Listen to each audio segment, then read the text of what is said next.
万卷书不如行万里路，道听途说不如听我说说。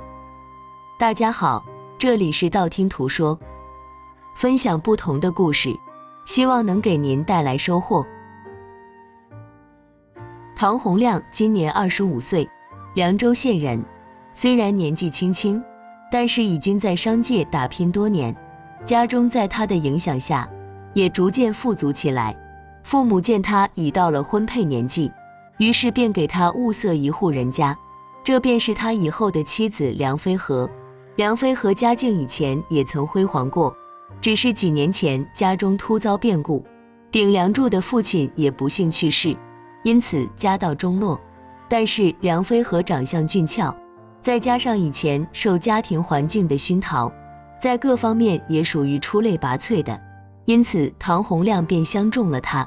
正所谓郎才女貌，两位新人在结婚后你情我浓，感情甚好。但是因为唐洪亮的生意需要经常外出，因此没多久他们便两地相隔起来。眼看成亲已经约有大半年时间，梁飞和的肚子一直不见动静，老两口便着急起来。趁着唐洪亮这次归来，便把造娃的事情交代一番。唐洪亮也是个孝顺的儿子，知道不孝有三，无后为大，于是便放慢了经商的节奏，留在家中专心与妻子造起娃来，这倒让梁飞和开心不已。正所谓久旱逢甘露，她抓住这次丈夫难得的陪伴时光，二人感情再一次得到了升华。可是事与愿违，经过3个月的努力，梁飞和的肚子依然没有动静。唐洪亮因为已经在家数月，生意不能搁置不管，不然慢慢的客户全都被抢光了。这天唐洪亮跟妻子商量，他准备再一次外出了，等这次做完买卖便能休息一阵。梁飞和虽有不舍，但是男人毕竟事业为重，她也只得支持丈夫的决定。唐洪亮看出妻子心中有些不悦，于是便来到集市，准备临走前给妻子置办些需要的物品，并且买一些女人喜欢的玩意，让她开开心。大街上熙熙攘攘，唐洪亮买了一些颜值，买了一些生活用品。当他提着东西准备再买些肉时，一群人围着屠户旁边的摊子，让他很是好奇。唐洪亮左挤右挤冲进了人群里，只见一位壮汉正在吆喝，不知道的以为是什么稀有物件，其实就是一条大公狗。这大公狗貌似很有灵性，围着这么多人，它也不叫也不怕，就在那里坐着。一旁的壮汉此时却介绍起来，父老乡亲，在下没什么本事，平时在此地养狗，配种，眼下就要迁居他地。这条大狗经不起长途跋涉，我想在这里看看有没有人家能够收留，也便给他找个好归宿。众人看了看大公狗，又看了看壮汉，其中一人说道，你这狗还是个种狗啊，怎么能确定以后还能不能继续配狗啊？别到时买了却是个吃货。壮汉说道，我说兄弟，这你就不懂了吧，你看这狗的蛋蛋特别大，就好比咱们男人一样，如果没了它那就和太监一样了。这2个大蛋蛋，你难道还会质疑它不是种狗吗？众人纷纷低下头来一看，果真2颗蛋蛋犹如一个大桃，有人哈哈大笑，有人暗暗称奇。这时又有人说道，那这狗还能干啥？我家不缺钱，不需要让它配种，它能不能看家护院啥的？壮汉一听乐了，他向那人说道，这位兄台，你让它看家护院算是找得着对象了。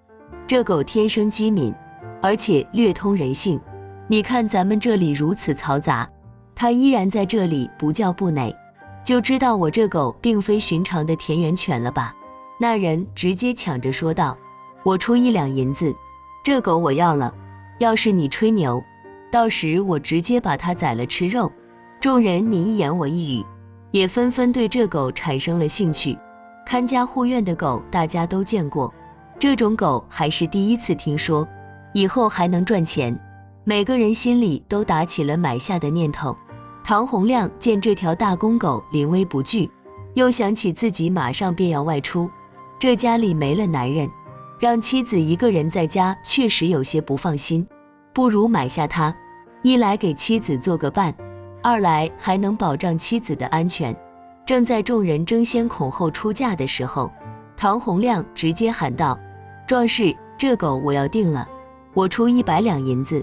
众人一听，纷纷侧目，仔细一看才知道，这是本地有名金主唐家少爷，他们也不想与他争抢，便纷纷退出了竞争。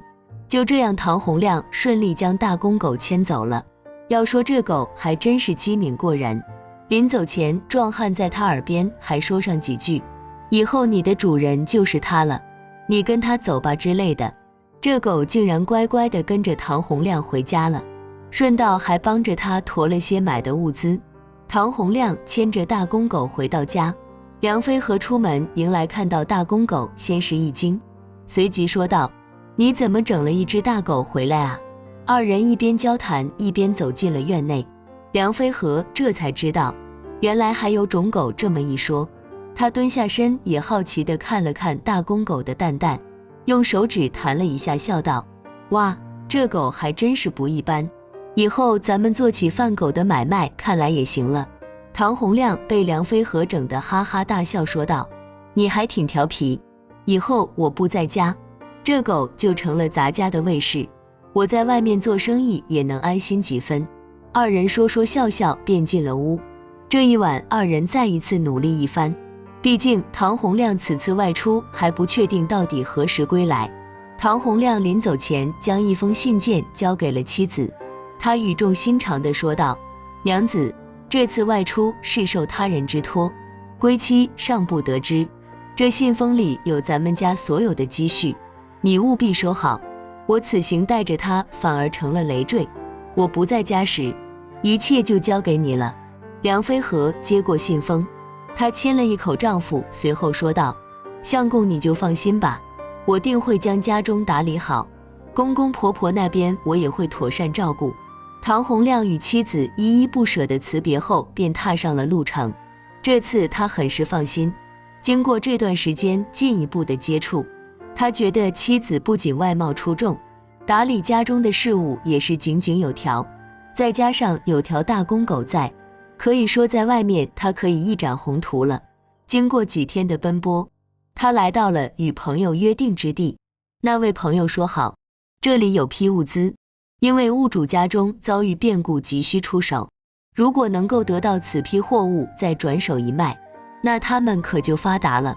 可是因为这位朋友一个人根本吃不下，便拉上唐洪亮一起盘下这批物资。久经商界的唐洪亮自然不会放过这个机会，毕竟做生意靠的就是机会与胆识。但是他也多了个心眼，虽然朋友可信，但他依然选择先看货再从长计议。唐洪亮与这位朋友碰面之后，便来到了存储货物的仓库，只见里面琳琅满目，皆是上等绸缎。介绍的人眉飞色舞地说着货物的来历种种，当他们看完后，都对里面的货物表示满意。交接的人也是痛快，出价不是很高，你来我往一番杀价之后，这桩生意算是谈成了。那位朋友也是祝贺唐洪亮，这次他们二人看来不虚此行，只要转手卖了这批货，身家财富便可再上一个台阶。唐洪亮见这次货物与交接的人均没有疑点，于是说道：这次出来匆忙，我带的银2只够定金，其他钱财皆在家中，不知能否宽限几日，等我从家中取回积蓄，便可全部盘下。那位朋友颇有不悦，说道：之前已经与你说好，这次前来谈成的话便可全部盘下，如今你怎么还摆了这一道？要是被他人提前买去，岂不是我们这次白来了？唐洪亮深感愧疚地说道：这次确实是小弟做事不周，老毛病犯了，还望兄弟海涵。那位朋友说道：要不这样，明天我们与那交接之人说说好话，看看能不能宽限几日，如果同意你就赶紧回去，如果不同意，那这次就算我认栽，以后咱们也别再合作了。唐洪亮赶紧点头哈腰，连连认错道：是，如果明日那位交接之人同意，我定会飞奔家中，向妻子要出那全部积蓄。兄弟你就放心吧。那人一听也不再争辩，随后便甩袖走了。唐洪亮并没有因此感到后悔，他认为做生意就不能做赔本的买卖，处处留个心眼总归都是有好处的。就这样，唐洪亮便在客栈休息，等待第二日与那交接人再商讨一番。他躺在床上辗转发侧，一直在思考第二日该如何向那交接之人游说。就在这时，他本能地反应到，外面原本嘈杂的声音此时却异常安静。正当他想要起身查看一番时，一股青烟从屋外射入，让他瞬间倒在地上昏睡过去。当他醒来之时，发现自己正躺在白天查看货物之地，他感觉匪夷所思，这到底发生了什么？自己不是在客栈吗？怎么会来到此地？正在他疑惑之时，忽然有人大喊：着火了，快救火！他晃了晃脑袋，仔细一看，前面存储货物的地方竟然燃起了熊熊大火。此时他犹豫自己是救火呢，还是先回客栈看一看。就在这时，有人从身后拍了一下他肩膀，他回过头去，竟然是几位官差。那官差喝道：深夜纵火，这下你跑不了了。几人不由分说，便把唐洪亮押入了县衙。第二日清晨，县老爷开堂问审：你是何人？为何要在此地纵火？唐洪亮此时一脑子浆糊，这都是哪跟哪啊？于是便将来此地的目的与昨晚之事一一道出。县老爷却说道：昨日有人通风报信，说会有人纵火行凶，于是我便派几位衙门官差前去查看。县老爷望着唐洪亮威严斥道：照你这么说，你那位朋友和交接之人应该是本地人士，可是我查了一下，此地并无二人，你到底说的是不是实话？唐洪亮被县老爷这么一吓唬，竟脑中错乱起来。昨日那位朋友和交接之人，我可是看得真真的，怎么会说没有就没有呢？于是他向县老爷说道：我在客栈还有些盘缠衣物，也可证明我说的话属实。县老爷怒拍堂板道：我已经叫人去查看了，你客栈里什么都没有，店老板还说你没有付房钱呢。唐洪亮百口莫辩，最后县老爷说道：你现在属于第一嫌疑人，现将你打入大牢，待你事情查清之后再做判罚。就这样，唐洪亮无缘无故被打入了大牢。这里人生地不熟的，他又没有盘缠，连个传话的人都没有，只得祈求老天保佑，让事情水落石出，赶紧放他出狱。时间一天一天，一月的过去，唐洪亮此时已经不知道自己被关了多久。此时他满脸胡须，衣衫不整，躲在大牢的角落里等待出狱。突然这一天，县老爷带着圣旨来到牢房，说道：新皇登基，大赦天下，你们这些犯罪较轻的，今天便可出狱了。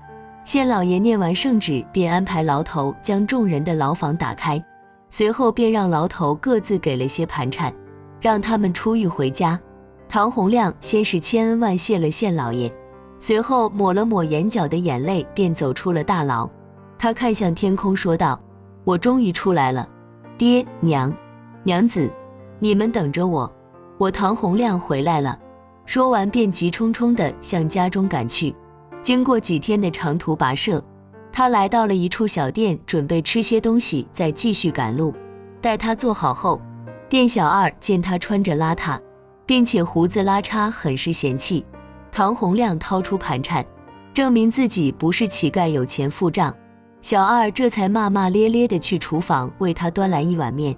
正当他狼吞虎咽吃着面条时，小店其他客人聊天的内容引起了他的注意。一旁的客人说道：你们还不知道吧，凉州的唐洪亮已经10个月没回家了，他妻子整日早出晚归，不知道便宜了哪个汉子。另一个人说道：看着一表正经，原来也是个水性杨花的主，可怜这唐洪亮在外还不知道自己戴了绿帽子。又有人说道，这算啥啊？我听说他家里有条大公狗，这娘们晚上寂寞难耐，竟然连那条狗也不放过，晚上都能听到他那不堪入耳的叫声。唐洪亮听到这，恨不得将手中的碗摔掉。这些人竟然口出不逊，哪有人和狗做那种事的？可是又一想，自己在大牢里关了几个月，家里得不到自己的消息，不知道娘子她是怎么度过的。他抓紧吃完了面条，结完账便继续赶路。当他来到家中时，已是夜晚。本来想敲敲门，可是今日别人的闲聊让他最终还是选择翻墙而入。当他进了院内后，发现此时竟然异常安静，怎么大公狗没有在窝里，也没有护院呢？想着想着，一股怒火袭来，难道别人说的都是真的？他先是来到厨房，悄悄拿起了菜刀，看卧室内有些亮光，便在窗下仔细聆听。让他没想到的是，此时妻子突然发出啊啊啊的叫声。唐洪亮气得眼中流下了泪水，想不到自己喊冤入狱，在外盼着早回家，竟然遇到这种丑事。他心一横，握紧了菜刀，便悄悄摸进了屋内。然而令他没想到的是，屋内竟然站了不少人，有他的父母，还有一位上年纪的妇女，而他的妻子此时正在床上。那位妇女一直在说用力，出来了，坚持下。唐洪亮瞬间才明白，原来妻子正在生产。这时他的父母发现了他，看到他穿着邋遢，满脸胡须，根本没有认出，又见他手握菜刀，更是紧张异常。他的父亲指着他说道，你是谁？这么大胆，光天化日你想干什么？唐洪亮愣在原地，发现自己手中还握着菜刀，也感觉自己有些失态。他将菜刀扔下，扑通一下便跪在二老身前哭道，爹娘，孩儿不孝。洪亮回来了。老两口走近一看，喜极而泣道，真是洪亮啊。说完赶紧将他扶起，一家三口便开始说起了洪亮遭遇之事。此时梁飞和还在生产。唐洪亮母亲说道，儿啊，你娘子正在生产，你先去洗洗澡，换件干净的衣服吧。唐洪亮明白母亲的意思，转身便向差房走去。唐洪亮洗漱完毕，站在屋外，他又想起了吃饭时那些人的话，而妻子此时生产还未完成，他自己出去了这么久，妻子是怎么怀上孩子的呢？他将母亲拉出了屋内，将事情的经过诉之一番。母亲听后很是惊讶，随即便生气地用食指戳了一下他的脑门，说道，你这傻儿子，你走的时候，飞和便有了喜，只不过后来才得知，后来我们一直便在这里照顾他的起居，生怕出现什么意外，怎么会有你说那种事？唐洪亮一听深感愧疚，是啊，自己的妻子千挑万选，怎么会做出那种伤风败俗之事？自己竟然怀疑妻子，自己怎么就这么傻呢？可是那些人到底是谁？为何要出言重伤妻子呢？正当他百思不得其解之时，扭头看到了正趴在角落里的大公狗，他向母亲问道，咱家这狗怎么这么老实，一直趴在这不动啊？母亲说道，这狗很有灵性，今天要不是它，恐怕飞和就遭了难了。本来我和你爹出去买些东西，是这大狗将我们寻回，这才得知飞和要临盆了。母亲看了看狗，又说道，我又和他说了几句，你家女主人正在生崽，如果不是陌生人来访，切不要大声叫喊，以免惊到女主人。这不，一直就趴在这里安静不动着。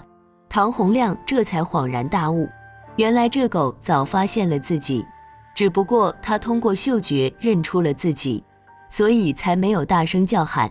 想想还真是，自己穿着邋遢，满脸胡茬，竟然是这狗先认出了自己，真是灵敏过人啊。正当娘俩聊天之际，只听产房一声娃娃哭声响起，母亲高兴地说道，生了。说完，娘俩赶紧冲进屋内，此时接生婆将孩子抱了出来，唐洪亮和父母看着刚出生的孩子很是高兴。唐洪亮看完孩子后便来到产房，此时梁飞和躺在床上浑身虚弱地看着他，两眼动情地流下泪水道：相公，你终于回来了。唐洪亮抱着妻子安慰道：回来了，娘子受苦了。二人相拥在一起，诉说各自这段时间的种种经历。从妻子那里得知，在丈夫离开之后便杳无音讯，她四处打听也没有得到丈夫的信息。后来家里来了几个陌生人，说是她的朋友，称丈夫在外面做生意需要资金不便归来，托他们前来把资金拿去垫付。梁飞和自感身负重责，不敢轻信他们，便将这帮人打发走了。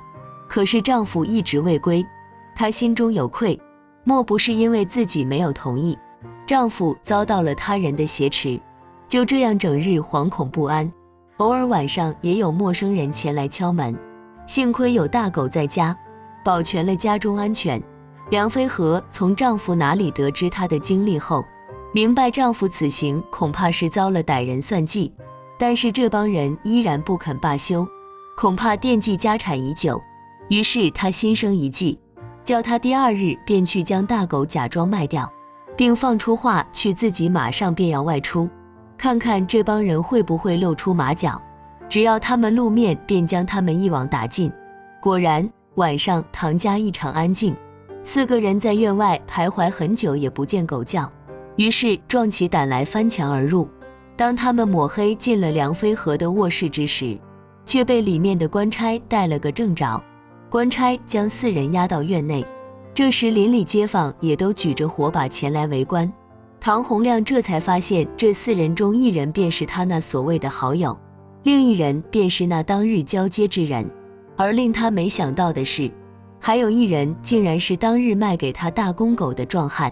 经过县老爷开堂问审，才得知这四人剽窃唐洪亮家产已久，于是便设计将大狗卖给了他，再将他引到外地，让他暂时不得归家。可是就连壮汉也没有想到，这大公狗竟然如此忠诚，认了唐家的主人，就连他这个前主人也不能近身。经过几次夜探，他们不敢打草惊蛇。后来听说天下大赦，唐洪亮归来，便在路上制造谣言，想要让他回来之后将狗除掉。谁知恰好遇到了梁飞和生产，真是机关算尽，最后还是栽了跟头。县老爷经过与外地官员联系，知道了事情的原委，将这四个人数罪并罚，打入大牢。唐洪亮经过此事之后更加爱护妻子，他庆幸自己当日没有做傻事，不然真可谓是人财两失了。从此以后一家五口外加这条大狗，日子过得也是美满幸福。好了，今天的故事就到这里了。看完这个故事后，不知道您有什么感想？欢迎在下方留言，不要忘了点赞和订阅，希望能给您带来收获。感谢您的观看，我们下期节目再见。